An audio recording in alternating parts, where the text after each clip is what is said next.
be one of the luckiest people I've ever met. And I'm like, oh yeah, Doc? Okay. And he tells me that I could have lost my eye, but it missed by just like a hair, my eyeball. And I got to keep my eye. My muscle is kind of weak still in it, so therefore I wear these glasses all the time. But that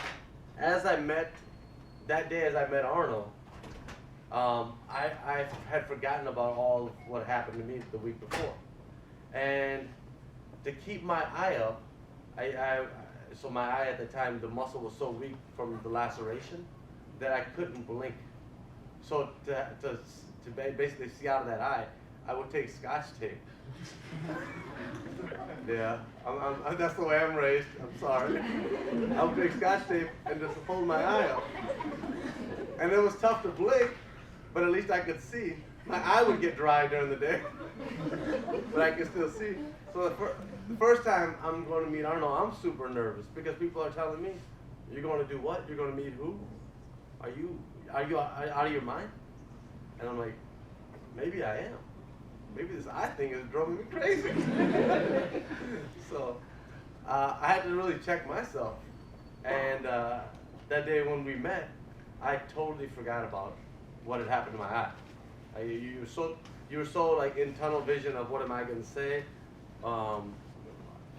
You're nervous yourself. You're scared yourself. And first time I saw him. So I'm like, one way to say this guy, like, hey, hi, I'm Arnold. Sorry about your dad. Like, I mean, where do you even begin? So instead of all that stuff, he comes in, he's got that tape up on his eye. And I still like fighting. I like MMA, stuff like that. So the first thing I think when I see that tape, I'm like, dude, what happened to your eye? You in a brawl or something? Like, whoa. And he told me that story that he just told you, and I had that same reaction you did, like, oh, damn. And that, like, physical empathy I had with him set him at ease. And I was set at ease because I am a klutz almost to the point where it's like fatal. I have my own worst enemy. I have post-concussion syndrome from like 20 concussions, most of which were self-induced, because I'm an idiot. So when he's telling me the story, I'm like, this is my guy. Like, I'm the only other person on earth that this kind of stuff would happen to. So right then, like, the romance was born. And we sat down to eat, and it was like, we didn't even know this, but it was 5 hours later that Kang, my friend who's a server there, she's like, Arnold, we closed an hour ago. I want to go home. Can you guys please wrap it up? And we did, but it was really amazing because we sat and we talked about our fathers. We sat and talked about our daughters. And while on paper, I mean, I was born into Midwestern white man privilege. I had the American dream on a silver platter for me, and I did everything possible to get the hell away from it. Party came here with his family with nothing, with $35 to their name in 1984. And they scraped and clawed for the American dream for 30 years. On paper, we couldn't be more different.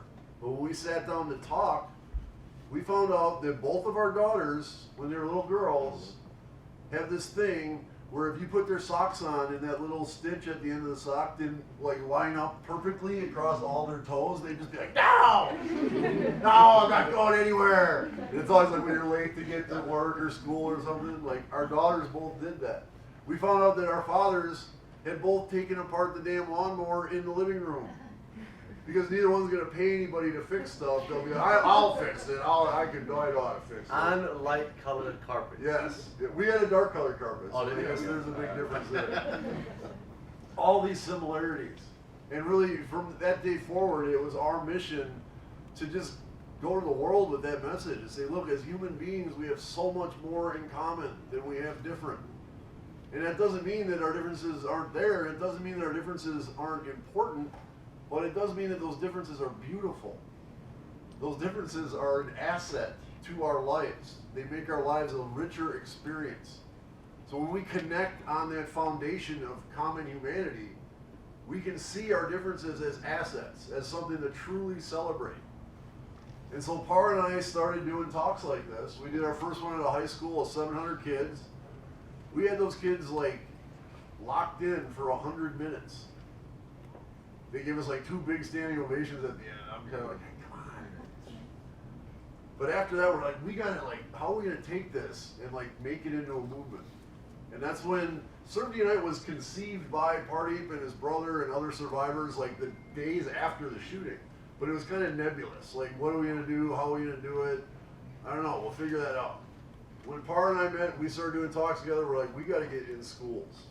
So since April of 13, Serve to Unite has been a formal organization working with young people from 2nd grade through college, through your guys' age. And we bring kids together to engage in service learning, in global engagement, and the arts. So our kids will like, this year, one of our flagship projects is our kids from a Catholic high school have done outreach to the Muslim community and the Jewish community to together organize food and clothing drives for homeless veterans. And while they're doing this, they're studying homelessness, they're studying Islamophobia, they're studying interfaith practices and challenges, and then they get out in the community and actually make something happen. And they're doing this with guidance from one of our global mentors. So one of the things that we didn't talk about is not only was Wade Page a white supremacist, he was also an ex-military vet. He had come back from being dishonorably discharged. He was from Colorado. He had witnessed Columbine. That was his hometown. There was a lot of layers that, I mean, it wasn't just one layer, but there was a whole lot of layers that we had to go through. So we, you know, when we're talking to youth, we understand that there's a lot of layers that they're existing with. When we address mental health, there's a lot of layers that we're dealing with. We don't say that we're coming in and addressing mental health, because that'll just kind of seem corny to kids, right? We want to say, what's an issue that you're concerned about? How do you become the solution to that? And the solution almost addresses the mental health part of it.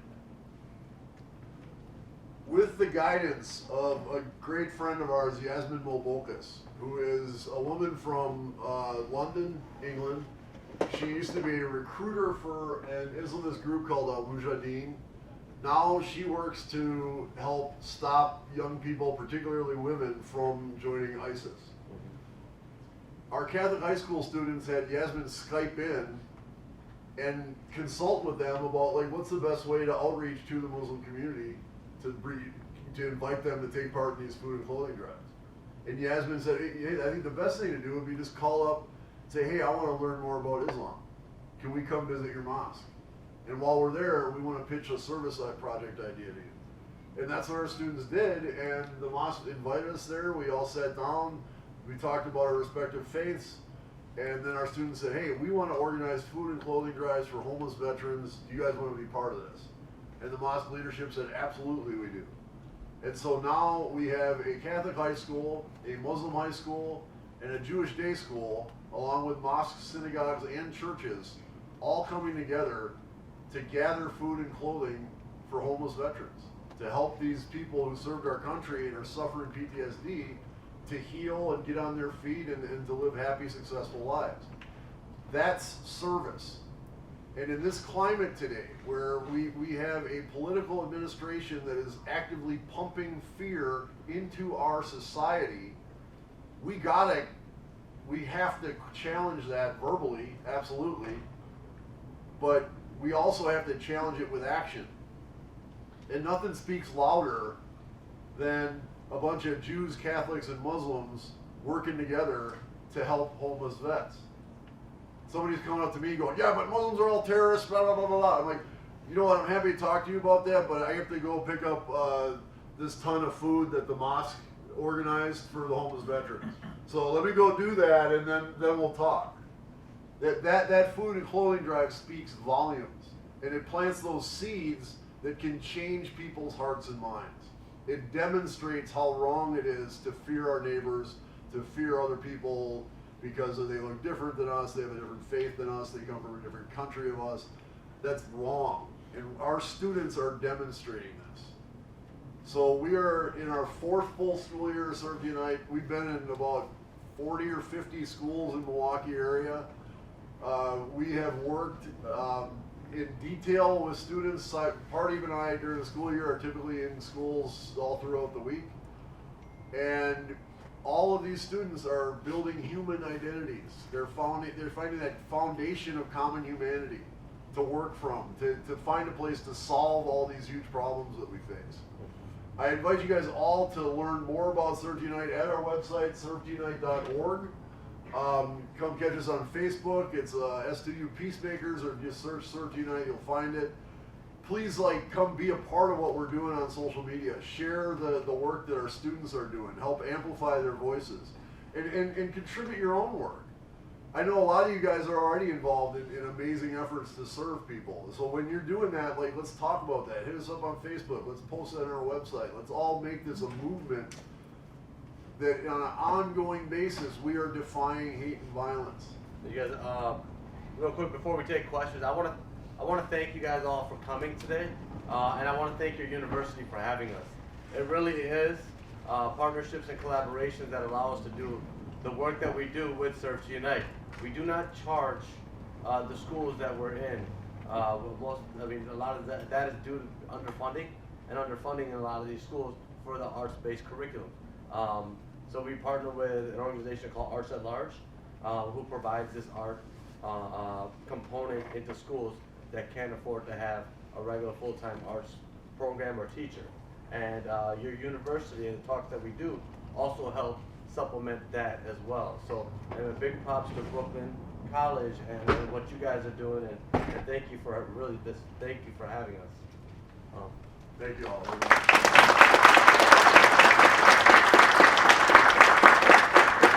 We are happy to answer any questions you may have, and I'd say with all authenticity, there's no question we won't answer. And you guys, the tougher the better, honestly. Yeah, do not leave out of here sort of murmuring that, something under your breath that you wish you would have asked. Let's go ahead and ask it. If it's tough, it's okay. With that said,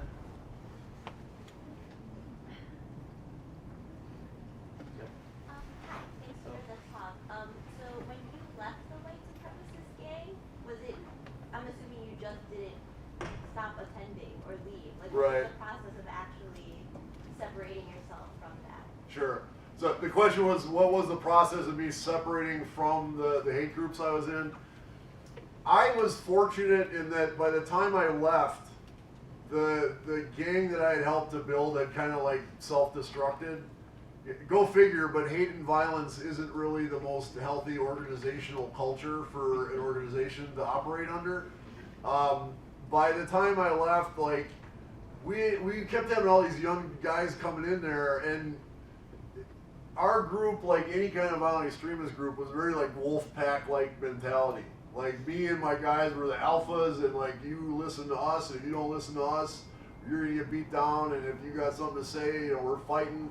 And so we're constantly fighting all these younger dudes who want to come up and take control of stuff. They don't want to listen to us.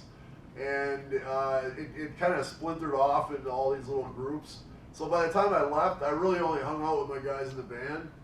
And all of us in the band were all getting older. We all had little kids. We all worked shitty factory jobs for minimum wage. And we were all kind of getting sick of it anyway.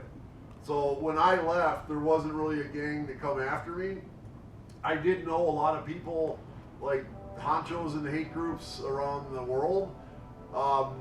Another reason why people didn't come after me is a lot of people were afraid of me. I still meet people now who are just oh my God, I was so terrified of you back then. And I'm just why? Because that's how far away I am from where I was. But I was really messed up and really hyper violent. And so no one is in a big hurry to come after me. The other factor that had a lot to do with not facing a lot of backlash was I went from being a white power skinhead to being a raver, within the space of a year. So about a year after that video was taken, you would have found me in some dilapidated warehouse on the south side of Chicago at 4 in the morning on Sunday, shaking my ass to house music, surrounded by 3,000 people of every possible ethnic identity, gender identity, sexual orientation, all just having the best time of their lives. Like, and I disappeared in the rave scene. I was, this is the best thing that ever happened in the world. And it really like helped me get from there to here. The people in the rave scene like embraced me and forgave me. Even back then I still had swastikas all over me. And I was at one party, we're sitting on the floor of some filthy warehouse, and this girl like has my arm, this used to be all swastikas, and she's kind of going like this. And she's like, what's up with all that? And I'm like, I used to be a white power skinhead. And she's like, you're not anymore, are you? And I'm like, no. She's like, okay. And I mean, that's how it was in the rave scene. And it was beautiful. And it helped me like understand that people really can love each other and people can get along together. And because I was like disappeared into the rave scene, all of my old buddies, like they thought I just fell off the face of the earth. They sure weren't gonna be like lurking around the south side of Chicago at 4 in the morning on Sunday looking for me. So that helped a lot as well. When I did start coming public with my story in 2010, I've been getting a steady but pretty like drizzly stream of death threats via email since then. And I'm happy to say I get about an equal amount of contacts from people in the movement looking for guidance to get out. Yes, sir. Yeah, hi. So, you know, thank you for this talk. But I think at the end of the day, you are easily recognizable. People meeting you when you were, you know, your tattoos and shirts and, you know, and swastikas and everything, they could identify who you were and what you were about. And I'm just thinking, are you also talking to organizations, corporations that actually have people that look like you but are not coated with swastikas? Sure. You know what I mean? Oh yeah, absolutely. You know, because that really is the new enemy. You know, I mean, I can identify you very quickly. Right, you know, right. You know what I mean? Right. And I can, you know, identify you quickly. I know we both know where we stand. Right, right. You know, but there are those that we work with every day, go to school with, go to work with, you know, that claim or try to portray themselves as not you, Right. but, you know, they are. So how do you reach out to those kind of organizations, you know, and Right. drive this message there as well? That's a great question. Thank you very much, sir. And I'm glad you mentioned that because we were just at Drew University last night. The professor, our buddy Jonathan Golden, is an amazing guy. He works on the New Jersey, he's on the Interfaith Committee for the New Jersey Department of Homeland Security Office. He's been working with them for years, and there's been a big transition now, and he was telling us about this meeting they had. And actually, like in past meetings, every time they have a meeting, they'd be like, okay, the Muslims did this, the Muslims did that, and Jonathan would be like, hey, it's not, don't act like this violent extremist thing is just a Muslim thing. Like, there are other people involved in this. And the last meeting they had, the guy went up there and he said, in the past 30 days, there have been over 100 incidents nationwide. Arsons against mosques, vandalism of Jewish cemeteries, bomb threats to mosques and Jewish community centers. Like all of this violent extremism that is not coming from Muslim people. It's not coming from people of color.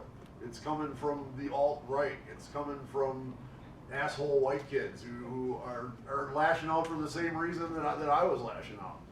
And it's absolutely imperative that we reach those kids. We speak to audiences of all kinds. I've spoken to audiences of kindergartners, audiences of senior citizens. We've spoken in rural areas to like completely white audiences. We've spoken to you guys.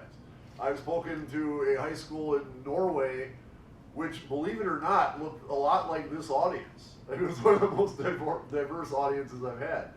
I've never really had, and I don't think I'm going to get an opportunity to get a whole room full of neo-Nazis and Klansmen to talk to them. They just as soon kill me as invite me to one of their events. But every time we do talks like this, and there's media coverage, like I'm talking to them that way. You know what I mean? Like me getting out there is how they end up contacting me. And even if they don't contact me, it's always very important. and I say this about anybody involved in violent extremism. I work in counter-violent extremism. I just got back from Abu Dhabi working with the United Arab Emirates CVE initiative Hidayah. Monday I'm going to London and Denmark, and I do a lot of CVE work there. And it's very important to me to make the point that all these people getting involved in violent extremist groups, whether it's the so-called Islamic State or the so-called alt-right, all of these people are human beings. And the second that we lose sight of that, they win. They want us to view them as monsters. They also want us to think that they're hiding under every rock. Whether it's the so-called Islamic State or the so-called alt-right, when you interview them, they're like, we're everywhere. We're your sheriffs, we're your teachers, we're the guy at the gas station, they're all Klan, you know, and there is some truth to that you don't know who it is, but at the same time, if we start buying into that, being like, whoa, they are everywhere, we're giving them a lot more power than they actually have. And the same goes for ISIS. They wanted all of the attacks that were claimed by ISIS in the United States, and all of the ones in Europe also, had zero operational ties to the actual ISIS organization. These were lone wolf actors who were pissed off for one reason or another. They went out and did these attacks, and they said, oh, by the way, hell ISIS. So it wasn't like ISIS was on the phone and, okay, get the truck, go run over the people. Like, this is all stuff they did on their own, and that's the way that the white supremacist violent extremist groups work as well. You know, what's kind of interesting is after every one of these attacks or something happens with a lone wolf shooter, those terrorists are quick to come out and say, you know what, we take credit for that. We take credit for this. And that's part of terrorism, like, that's terrorist activity. Now, with that said, how many guys in here are seniors? Any seniors in here? Seniors? Juniors? Sophomores? Okay, freshmen? All right. So we got a long way to go. A lot of you guys at this university. When I graduated for the first time, my dream was to become a police officer, and that was my dream for a very long time. After I graduated, and I graduated from one of the top prestigious universities in Wisconsin, Marquette University, and I could not get a call back to become a police officer. I finally eventually got a call back about a year and a half after I graduated from Milwaukee. And so when we're talking about some of these things, there is a lot of work that we do need to do. There's a lot of doors that we need to open for other people. When you get to the place that you get to, and when you become successful, please open the door for somebody else. Okay? But get there. Don't get so entrenched in the anger and the angst that you become dysfunctional. Okay? Guilt and anger are good emotions to have as long as they are useful. When they become overwhelming, they're horrible. And that goes for that whole spectrum, anger to guilt. If you're doing anything out of being overly guilty, you're not helping the situation. If you're doing anything and then you're consumed in anger and rage, you're not helping the situation. They're good emotions to have. Embrace